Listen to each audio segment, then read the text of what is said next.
গরুর মাংস রান্না করার ডিফারেন্ট একটি রেসিপি।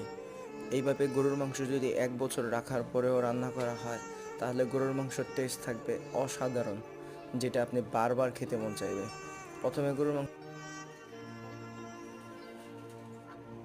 প্রথমে এই গরুর মাংসগুলোকে ছোট ছোট স্লাইড করে কেটে নিয়ে পেঁয়াজ কুচি দিয়ে, তারপর আদা রসুন বাটার সাথে হলুদ বাটার সাথে মিক্স, তারপর টমেটো কেচাপ, তারপর কিছু কাঁচা, তারপর স্বাদ মতো লবণ, ধনিয়ার গুঁড়ো, জিরা গুঁড়ো, গরম মশলা গুঁড়ো, তারপর সবগুলোকে একসাথে মিক্স করে নেবেন। সাথে একটুখানি সরিষার তেল, এলাচি, দারচিনি এবং গরম মশলা মিক্স করে চুলাতে বসিয়ে দিবেন। অল্প আছে দীর্ঘ সময় রান্না করতে থাকবেন। আস্তে আস্তে গরুর মাংস কালারটা কত সুন্দর ডিফারেন্ট চলে আসছে, দেখছেন? খুব লোভনীয় স্বাদ। ধন্যবাদ।